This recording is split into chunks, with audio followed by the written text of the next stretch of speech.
നമ്മുടെ IMAയുടെ ഡോക്ടർ സുൽഫിയും കൂടെ ചേരുന്നുണ്ട്. സുൽഫി അവിടെ സംസാരിക്കുന്നുണ്ട്. അത് കഴിഞ്ഞിട്ട് സുൽഫി നുഹു കേൾക്കാമെന്ന് കരുതുന്നു.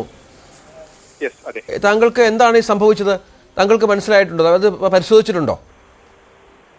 തീർച്ചയായും ഈ വിഷയത്തില് രോഗിക്കും രോഗിയുടെ ബന്ധുക്കൾക്കും അടുത്ത ബന്ധുക്കൾക്കും ഉണ്ടായ മാനസിക വ്യഥയും ഇപ്പോൾ അവർക്കുണ്ടായിക്കൊണ്ടിരിക്കുന്ന അഭിമുഖീകരിക്കുന്ന ബുദ്ധിമുട്ടുകളിൽ വ്യസനവും അവരോട് ഐക്യദാർഢ്യവും ഒക്കെ പ്രഖ്യാപിക്കുമ്പോൾ ഈ ഒരു വിഷയത്തിന്റെ എല്ലാ കാര്യങ്ങളും കാണേണ്ടതായിട്ടുണ്ട്.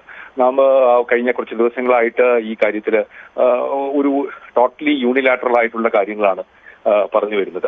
ഇതിനൊരു മറ്റൊരു വശം കൂടിയുണ്ട് എന്നുള്ളത് ഒരു യാഥാർത്ഥ്യമാണ്. അത് മനസ്സിലാക്കാൻ പലപ്പോഴും, അല്ലെങ്കിൽ അത് പക്ഷേ ഉറച്ചു പറയാൻ പലപ്പോഴും ഭയം നിൽക്കുന്ന ഒരു മെഡിക്കൽ സമൂഹം നമ്മുടെ മുൻപിലുണ്ട് എന്നുള്ളതാണ് സത്യാവസ്ഥ. ഈ രോഗിക്ക് ഞങ്ങൾ ഈ വിഷയത്തെക്കുറിച്ച് വിശദമായി പരിശോധിക്കുമ്പോൾ ഞങ്ങൾക്ക് മനസ്സിലാക്കാൻ കഴിഞ്ഞത് ഈ ചികിത്സയുമായി ബന്ധപ്പെട്ട് ഒരു തരത്തിലുള്ള നെഗ്ലിജൻസ് അല്ലെങ്കിൽ ഒരു പാകപ്പിഴ അല്ലെങ്കിൽ ബുദ്ധിമുട്ട് വന്നിട്ടില്ല എന്നുള്ളതാണ്. അത് കൃത്യമായ ചികിത്സയും കൃത്യമായ കാര്യങ്ങളും അവിടെ ചെയ്തിട്ടുണ്ട് എന്ന് തന്നെയാണ് ഞങ്ങൾ മനസ്സിലാക്കുന്നത്. അതോടൊപ്പം തന്നെ ഈ കാര്യത്തെ നമ്മൾ ഒരു മെഡിക്കൽ നെഗ്ലിജൻസ് എന്ന് പറയുന്നതിന് മുൻപ് ഇതിനെ മെഡിക്കൽ ആക്സിഡന്റ് അല്ലെങ്കിൽ ഒരു മെഡിക്കൽ കോംപ്ലിക്കേഷൻ എന്നാണ് ഞങ്ങൾ മെഡിക്കൽ സമൂഹം ഈ കാര്യത്തെ വിളിക്കുക. അല്ല, അതിന് ഉത്തരവാദിത്തം ആർക്കാണ്? വിശ്വാസത്തോടുകൂടി ഒരു സ്ഥലത്ത് ചികിത്സയ്ക്ക് ചെല്ലുന്നു, അവിടെ ഇത്തരം സംഭവങ്ങൾ സംഭവിക്കുന്നു, പിന്നീട് കൂടുതൽ ചികിത്സ നൽകണമെന്ന് ഈ കുട്ടിയുടെ ബന്ധുക്കൾ ആവശ്യപ്പെടുന്നു, പക്ഷെ അതിനൊന്നും തയ്യാറാകുന്നില്ല. ഒരുപാട് പരാതിയുണ്ട് അവർക്ക്. താങ്കൾ എന്നെ ഉത്തരം പറയാൻ അനുവദിക്കുമെങ്കിൽ ഇല്ല, പറയൂ. ഞങ്ങൾ പറഞ്ഞിട്ട് ഞാൻ പരിപൂർണമായിട്ടും ഈ വിഷയം കേൾക്കണം. ആദ്യമായിട്ടാണ് മാധ്യമങ്ങളിൽ ഈ വിഷയത്തിൽ ഡോക്ടർമാരോ അല്ലെങ്കിൽ സംഘടനയോ പ്രതികരിക്കുന്നത്. അതുകൊണ്ട് തന്നെ തീർച്ചയായിട്ടും ഈ കാര്യത്തിലുള്ള എല്ലാ വിഷയങ്ങളും അറിയണം. ഇതൊരു മാധ്യമ വിചാരണ നടത്തി ഇതിനെ ഒരു എന്താ പറയാ ഒരു നെഗ്ലിജൻസ് ആക്കി ലേബൽ ചെയ്യാനുള്ള വിഷയമല്ല. സത്യം എത്ര നാൾ കഴിഞ്ഞാലും പുറത്തു വരും. ഈ കള്ളം ചെരുപ്പിട്ട് നടന്ന് പുറത്തേക്ക് ഇറങ്ങുമ്പോൾ തന്നെ ഈ കള്ളം അതുകൊണ്ട് ഇതെല്ലാവരും അറിഞ്ഞിരിക്കേണ്ട ഒരു കാര്യമാണ്. ഞങ്ങൾക്ക് എപ്പോഴും ആ രോഗിക്കുണ്ടായ ബുദ്ധിമുട്ടുകളോട് ഐക്യദാർഢ്യമുള്ളപ്പോഴും വിഷമമുള്ളപ്പോൾ പോലും ഇതൊരു യാഥാർത്ഥ്യമാണ്. ഇതൊരു ഏത് രോഗിക്കും ഏത് ആശുപത്രിയിലും സംഭവിക്കാവുന്ന വിഷയങ്ങളാണ് സംഭവിച്ചിരിക്കുന്നത് വസ്തുതയാണ്. അത് തന്നെയാണ് മെഡിക്കൽ ബോർഡും വീണ്ടും പറഞ്ഞിരിക്കുന്നത്. അപ്പൊ പറയും ഞങ്ങൾ മെഡിക്കൽ ബോർഡിനെ സ്വാധീനിച്ചെന്നൊക്കെ ആരോപണം പറയും. പക്ഷേ ഏത് മെഡിക്കൽ ബോർഡിൽ വിട്ടാലും ഇത് ഏത് രാജ്യത്തെ മെഡിക്കൽ ബോർഡിൽ വിട്ടാലും ഇതിങ്ങനെ ഒരു അസംഷനിലേക്ക് എത്തിച്ചേരാൻ മാത്രമേ ഉള്ളൂ. പിന്നെ ഈ ലൈസൻസ് ക്യാൻസൽ ചെയ്തു എന്നൊക്കെ പറയുന്നത് വെറും ടെക്നിക്കൽ ആയിട്ടുള്ള കാര്യമാണ്. ലൈസൻസ് ഈ ക്ലിനിക്കൽ എസ്റ്റാബ്ലിഷ്മെന്റ് ആക്ടുമായിട്ടുള്ള ലൈസൻസ് എടുക്കാതിരിക്കുന്ന വിഷയത്തില് നിയമ നടപടികൾ പാടില്ല എന്ന് ഹൈക്കോടതിയൊക്കെ അത് കോടതിയുടെ പരിഗണനയിലിരിക്കുന്ന ഒരു വിഷയമായതുകൊണ്ട് ആ കാര്യത്തിലേക്ക് കൂടുതൽ പറയുന്നത്. ഈ ആശുപത്രി മാത്രമല്ല, എല്ലാ ആശുപത്രിയും ഈ വിഷയം ഒരു നിമിഷം കേൾക്കണം. ഈ വിഷയത്തില് രോഗിക്ക് സർജറി കഴിഞ്ഞതിന് ശേഷം ഞങ്ങൾ മനസ്സിലാക്കുന്നത് ഹൈപ്പോടെൻഷൻ ഉണ്ടായപ്പോൾ കൂടുതൽ സൗകര്യമുള്ള ആശുപത്രിയിലേക്ക് മാറ്റി അവിടെ വെച്ച് രോഗിക്ക് കൃത്യമായ ചികിത്സയൊക്കെ നൽകുകയുണ്ടായി. അതിനുശേഷം പെരിഫറിയിലേക്ക് കൈകാലുകളുടെ അഗ്രങ്ങളിലേക്ക് പോകുന്ന രക്തയോട്ടം നിലന്നു പോകുന്ന ഒരു ഗാംഗ്രീൻ ഉണ്ടാവുകയും അത് കാലുകൾക്ക് മറ്റ് ബുദ്ധിമുട്ടുകളിലേക്ക് നീങ്ങുകയും ചെയ്തതാണ്. ഇത് നെഗ്ലിജൻസ് എന്ന് പറയാനുള്ള എന്ത് ഘടകമാണ് ഉള്ളത് എന്നാണ് കൃത്യമായി പറയുന്നത്. അതായത് രോഗിയോട് സംസാരിച്ചപ്പോൾ ബുദ്ധിമുട്ടുണ്ടായി അല്ല അങ്ങനെയുള്ള കാര്യങ്ങളല്ല. ചികിത്സയിൽ എന്ത് പാകപ്പിഴ, ഏത് മെഡിക്കൽ ഗ്രന്ഥത്തിലാണ് അല്ലെങ്കിൽ ഏത് മെഡിക്കൽ എക്സ്പേർട്ടാണ് ഇതിനകത്തൊരു പാകപ്പിഴ എന്ന് ലേബൽ ചെയ്യാൻ പറ്റുക. പക്ഷെ ഞാൻ മനസ്സിലാക്കുന്നത് ഇത് കടുത്ത രാഷ്ട്രീയ സാമൂഹിക സമ്മർദ്ദങ്ങൾ അധികാരികളുടെ മേലിലുണ്ട് ഇതിനെ ഒരു നെഗ്ലിജൻസ് ആക്കി മാറ്റുവാൻ. നെഗ്ലിജൻസ് അല്ല എന്നുള്ളത് കോടതിയുടെ മുൻപിലും മെഡിക്കൽ എക്സ്പേർട്സിന്റെ മുമ്പിലും ഏത് മെഡിക്കൽ എക്സ്പേർട്സിന്റെ മുമ്പിലും തെളിയുമെന്നുള്ളത് ഉറപ്പാണ്. കാരണം ഇതൊരു മെഡിക്കൽ കോംപ്ലിക്കേഷൻ മാത്രമാണ്. വളരെ നിർഭാഗ്യകരമായ സാഹചര്യത്തിൽ രോഗിക്ക് സംഭവിച്ചു പോയ കോംപ്ലിക്കേഷനാണ്. അതവിടെ ഡോക്ടർ ആശുപത്രിയിൽ വേണ്ട വെൽ ക്വാളിഫൈഡ് ആയിട്ടുള്ള ഡോക്ടറാണ് സർജറി ചെയ്തിരിക്കുന്നത്. ആശുപത്രിയിൽ എല്ലാവിധ സൗകര്യങ്ങളും, അതായത് ബേസിക് സർജറി ചെയ്യാനുള്ള എല്ലാ സൗകര്യങ്ങളുമുള്ള ആശുപത്രി തന്നെയാണ്. ഒരുപക്ഷെ ചെറുകിട ആശുപത്രികൾ പലപ്പോഴും വളരെ ചുരുങ്ങിയ ചെലവില് ഇത്തരം സർജറികൾ ചെയ്ത് കടന്നു പോകുന്നതാണ്. അപ്പോൾ അത്തരം ആശുപത്രികൾക്കും അല്ലെങ്കിൽ അത് പൊതുജനങ്ങൾക്ക് ചെറിയ ചെലവിൽ വലിയ ചെലവുകൾക്ക് വലിയ ആശുപത്രികൾ എത്തുന്നതിന് മുമ്പുള്ള ഇത്തരം ചെറിയ ശസ്ത്രക്രിയകൾ, ഒരുപക്ഷെ അങ്ങനെ പറയേണ്ടി വരും, അത്ര ശസ്ത്രക്രിയകൾക്ക് ചെറുകിട ആശുപത്രികൾ ഉണ്ടാകുന്ന ചികിത്സ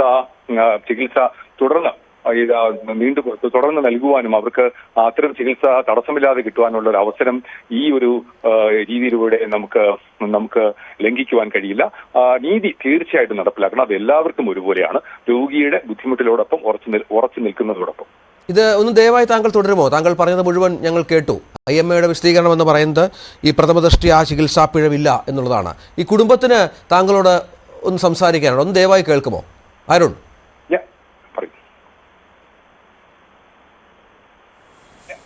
രഞ്ജിത്ത്, ഡോക്ടർ സുൽഫി നൂഹ് പറഞ്ഞത് കുടുംബം നീതുവിന്റെ ഭർത്താവിന്റെ അച്ഛനും അമ്മയും കേട്ടിട്ടുണ്ട്. അവർക്ക് ചില സംശയങ്ങളുണ്ട്. അദ്ദേഹത്തോട് നേരിട്ട് ഇപ്പോൾ ഷീല തന്നെ ചോദിക്കും. എന്താണ് നിങ്ങൾക്ക് ഇത് കേട്ടത്? ഡോക്ടർ സുൽഫി നൂഹിന്റെ വിശദീകരണം നിങ്ങൾ കേട്ടതാണല്ലോ, എന്താണ് അതിൽ നിങ്ങൾക്ക് മനസ്സിലാവുന്നത്?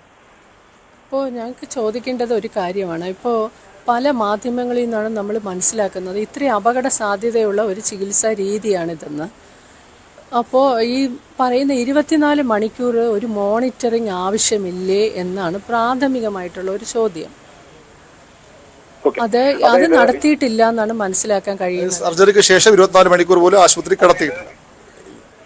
ഞാൻ ഈ വിഷയത്തെക്കുറിച്ച് പറഞ്ഞുതരാം. അമ്മയുടെ ബുദ്ധിമുട്ടുകൾക്കും ഒക്കെ തന്നെ അതെ, അതിനകത്തൊരു ടെക്നിക്കൽ കാര്യങ്ങളുണ്ട്. ഇതൊരു ഡേ കെയർ സർജറിയാണ്. ഇത്തരം ഡേ കെയർ സർജറികൾ എല്ലാ രാജ്യങ്ങളിലും, എല്ലാ സംസ്ഥാനങ്ങളിലും, എല്ലാ ആശുപത്രികളിലും നടക്കുന്നുണ്ട്.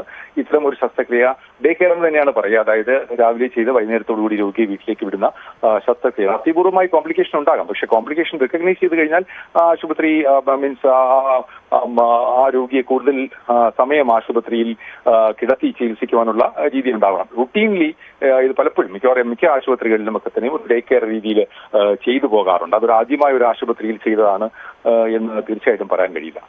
അല്ല, അങ്ങനെ ഒരു പ്രശ്നം ഉണ്ടായപ്പോൾ പിറ്റേ ദിവസം രാവിലെ വന്ന് നോക്കാനാണ് പറഞ്ഞത്. അവർ അതിനുള്ള കെയർ കൊടുത്തില്ല എന്ന ആരോപണം അമ്മയ്ക്കും അച്ഛനും ഉണ്ട്. ആ വിഷയത്തെക്കുറിച്ച് എനിക്കറിയില്ല. ഫോണിലൂടെ തലകറക്കം എന്ന് പറഞ്ഞപ്പോൾ സാധാരണ ഒരു BP ഫോൾ അല്ലെങ്കിൽ ഒരു നോർമലി തന്നെ BP-ക്ക് ഒരു താഴെ നിൽക്കുന്ന ഒരു അവസ്ഥ ഉണ്ടാകുന്ന ചെറിയ ഗിഡിനെസ് ഒക്കെ ഉണ്ടാകാം. അതൊരു റുട്ടീൻലി ആകാവുന്ന ഒരു കാര്യമായതുകൊണ്ട് അത്തരം ഒരു ഉപദേശം നൽകിയതായിരിക്കാം. പക്ഷേ പിറ്റേന്ന് തന്നെ രോഗിയുടെ ഒരു ബുദ്ധിമുട്ട് ആ തരത്തിലുള്ള അല്ല എന്ന് മനസ്സിലാക്കിയ ഉടൻ തന്നെ മറ്റു കാര്യങ്ങൾ ചെയ്തു എന്നാണ് ഞാൻ മനസ്സിലാക്കുന്നത്. അരുൺ, ഇത് ഓപ്പറേഷൻ കഴിഞ്ഞ് മണിക്കൂറുകൾ കഴിഞ്ഞതിന് ശേഷമാണ് ഈ സംഭവം വരുന്നത്. അതുമാത്രമല്ല, ഈ ഹോസ്പിറ്റൽ ഞായറാഴ്ച അവധിയാണ്. ഈ ഓപ്പറേഷൻ വീടുകളിൽ ചെയ്യാമോ എങ്കിൽ ഹോസ്പിറ്റൽ എന്ന് പറഞ്ഞ് ബോർഡ് വെച്ചിരിക്കണ്ടല്ലോ ഡോക്ടറെ. ഞങ്ങളെ കുട്ടിയുടെ കാര്യമാണ് സാർ. സാറിൻ്റെ വീട്ടിലും സ്ത്രീകളില്ലേ, മക്കളില്ലേ? ഇവരെയൊക്കെ എന്തിനാണ് സാർ സംരക്ഷിക്കാൻ നിൽക്കുന്നത്? ഡോക്ടർ എന്ന് പറഞ്ഞാൽ ദൈവം കഴിഞ്ഞ് രണ്ടാമത്തെ സ്ഥാനത്തുള്ളതാണ്. ഞങ്ങൾക്ക് ഡോക്ടറുമായിട്ടുള്ള പരിചയമൊന്നുമില്ല. മെഡിസിനുമായിട്ട് കൂടുതൽ അറിവുമില്ല. നിങ്ങളുടെ അപേക്ഷയമാണ്. നിങ്ങൾ വലിയ സംഘടനയാണ്. നിങ്ങൾ ന്യായവും നീതിയും കണ്ട് ചെയ്യുക. ഒരാളെ സംരക്ഷിക്കുവാൻ വേണ്ടി നിങ്ങൾ ഇങ്ങനെയുള്ള കാര്യങ്ങൾ പറഞ്ഞ് ഞങ്ങളെ കുട്ടിക്കുള്ള നീതി ഇല്ലാതെ ആക്കരുതെന്ന് വളരെ ഹൃദയവേദനയോടെ ഞങ്ങൾ പറയുകയാണ്. ദൈവത്തിൻ്റെ ഒരു കോടതിയുണ്ട്. ഇതിനെല്ലാം ഉത്തരം പറയേണ്ടി വരും. അത് മറന്നു പോകരുത്. അച്ഛന്റെ ബുദ്ധിമുട്ടിലും സങ്കടത്തിലും ഒക്കെ ഞങ്ങൾക്കും ഞങ്ങളുടെ വീടുകളിലും ഇത്തരം രോഗികളും ഇത്തരം ആൾക്കാരും ഒക്കെ ഞങ്ങളുടെ അടുത്ത ബന്ധുക്കൾക്കൊക്കെ തന്നെയുണ്ട്. പക്ഷേ ഈ എല്ലാവർക്കും നീതി ലഭിക്കണം. അത് മാത്രമാണ് ശാസ്ത്രത്തിലെ സത്യങ്ങൾ പുറത്തു വരണം. എല്ലാവർക്കും നീതി ലഭിക്കണം. അങ്ങയുടെ മകൾക്ക് തീർച്ചയായിട്ടും നീതി ലഭിക്കണം. അതുപോലെ തന്നെ നിരപരാധികൾ ആരെങ്കിലും മാധ്യമ വിചാരണയിലൂടെയോ അല്ലാതെ മറ്റ് ആരോപണങ്ങളിലൂടെയോ ക്രൂശിക്കപ്പെടാനും പാടില്ല എന്നുള്ള ഒരു അടിസ്ഥാന തത്വം കൂടെയുണ്ട്. തീർച്ചയായിട്ടും എല്ലാവർക്കും നീതി ലഭിക്കണമെന്നുള്ളത് തന്നെയാണ് സംഘടനയുടെ ഉദ്ദേശ ലക്ഷ്യവും ഞങ്ങൾ ആവശ്യപ്പെടുന്നത്. ഈ പ്രാഥമികമായി കൃത്യമായ അന്വേഷണം നടത്തിയിട്ടാണോ IMA ഈ വിഷയത്തിൽ ഇങ്ങനെ നിഗമനത്തിലെത്തിയത്? ഏതൊക്കെ തരത്തിലാണ് ഇതിന്റെ നിജസ്ഥിതികൾ IMAക്ക് ബോധ്യപ്പെട്ടത്?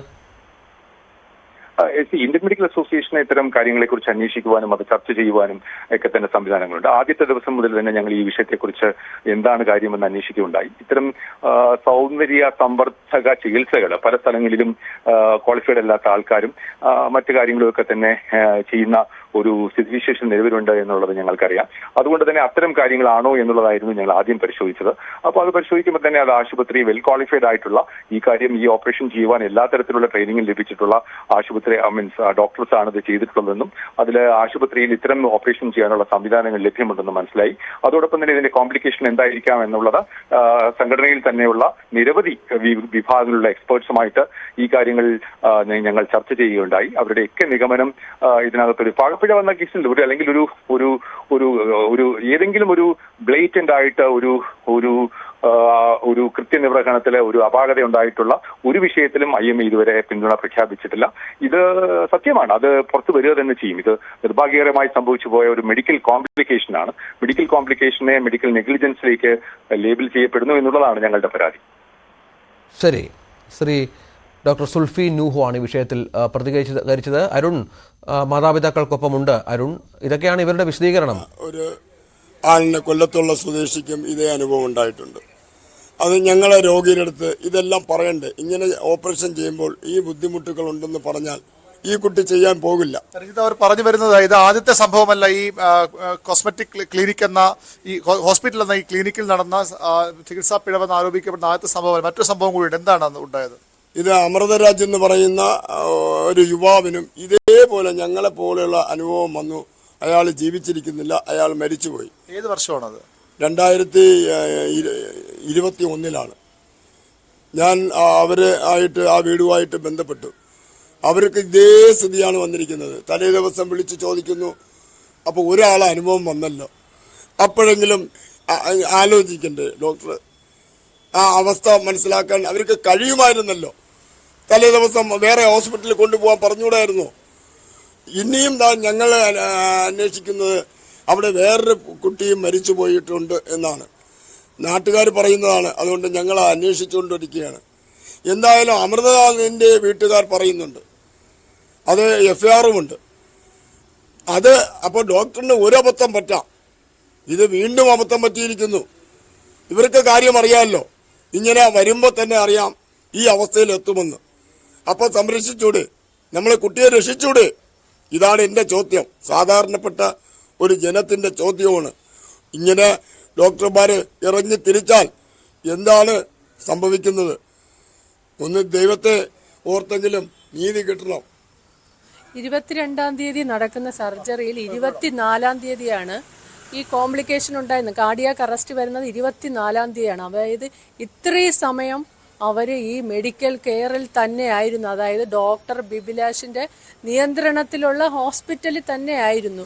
അതെന്തുകൊണ്ടാണ്? അത് പിഴവല്ലേ? അതെന്തുകൊണ്ടാണ് പിഴവല്ല എന്ന് പറയുന്നത്? ഇപ്പോൾ അത് നേരത്തെ ഡോക്ടർ പറഞ്ഞത് കണക്ക് അത് കള്ളം എന്നായാലും പുറത്തു വരുന്നത്. എന്താണ് ഇതിലെ കള്ളം? നമ്മൾ പോയില്ല, വീട്ടിൽ തന്നെ നിന്നതാണെങ്കിൽ നമുക്ക് അങ്ങനെ പറയാം. നിരന്തരമായിട്ട് അവരെ കോണ്ടാക്ട് ചെയ്തുകൊണ്ടിരിക്കുകയും അവരുടെ കൺട്രോളിലുള്ള ആ കോസ്മെറ്റിക് ക്ലിനിക്കിലുമല്ലേ കിടന്നത് 10 മണി തൊട്ട് 6 മണി വരെ. തീർച്ചയായിട്ടും ഇത് തന്നെയാണ് ഈ കുടുംബത്തിന്റെ ചോദ്യം. സംശയം എന്ന് പറയാൻ കഴിയില്ല. കാരണം അവർക്ക് വ്യക്തമായ ധാരണയുള്ള കാര്യമാണ് അവർ പറയുന്നത്. അത്രയധികം വേദന ആ പെൺകുട്ടി, 31 വയസ്സുള്ള പെൺകുട്ടി ഇപ്പോൾ അനുഭവിക്കുന്നു. 4.5 വയസ്സ് മാത്രമുള്ള 2 ഇരട്ട കുട്ടികളുണ്ട് ഇവർക്ക്. ആ കുട്ടികൾ ഈ വീട്ടിൽ തന്നെ ഉണ്ട്. അവരെ നോക്കണം. ജീവിതവും ഭാവി ജോലിയും പ്രൊഫഷനും ഒക്കെ നഷ്ടപ്പെടുന്ന അവസ്ഥയിലേക്ക് ആ പെൺകുട്ടി പോവുകയാണ്. കുടുംബത്തിന് ഈ വേദനയുണ്ട്. ലക്ഷക്കണക്കിന് രൂപയുടെ ചികിത്സാ ചെലവ് ഇതിനകം ഉണ്ടായിട്ടുണ്ട്. തീർച്ചയായിട്ടും അത് തന്നെയാണ് ഈ ഡോക്ടർ സുൽഫിയൊക്കെ സ്വാഭാവികമായും അവർക്ക് അവരുടെ വർഗ സ്നേഹം എപ്പോഴും ഉള്ളതാണ്. എല്ലാ വിഷയങ്ങൾ നമ്മൾ സാധാരണക്കാർ അല്ലെങ്കിൽ മാധ്യമങ്ങളും ഒക്കെ ഇത്തരത്തിൽ ചികിത്സാ പിഴവ് എന്ന് പറഞ്ഞ കാര്യങ്ങൾ പലപ്പോഴും ക്ലിനിക്കൽ ആക്സിഡന്റുകളാണ് ഡോക്ടർ സമൂഹത്തിന്. അവർ അങ്ങനെ തന്നെ അതിനെ പ്രതിരോധിക്കുമെന്ന് ഉറപ്പാണ്. ഏതായാലും സർക്കാരുണ്ട്, ആരോഗ്യ വകുപ്പുണ്ട്, അവരിൽ നിന്ന് കൂടി പോലീസുണ്ട്. അവർ തന്നെയാണ് ഈ കുടുംബത്തിന് നീതി ഉറപ്പുവരുത്തേണ്ടത്. രഞ്ജിത്ത്, അതാണ്, നീതി കിട്ടണം ആ കുടുംബത്തിന്. IMAയുടെ പ്രാഥമിക അന്വേഷണത്തിൽ ഇങ്ങനെയൊരു പിഴവുണ്ടായിട്ടില്ല എന്നാണ് അവർ റിപ്പോർട്ട് ചെയ്യപ്പെട്ടുള്ളത്. നമുക്കറിയാം, ഇങ്ങനെ എന്ത് പിഴവുണ്ടായാലും ശസ്ത്രക്രിയയുമായി ബന്ധപ്പെട്ടോ ഇത്തരം സംഭവങ്ങളുമായി ബന്ധപ്പെട്ടോ പിഴവിൽ ഒരു ഡോക്ടറും ഇതുവരെ അത്തരത്തിൽ ശിക്ഷിക്കപ്പെട്ടില്ല എന്ന കാര്യം കൂടി നമ്മൾ ഇതിനോട് ചേർത്ത് വെക്കണം.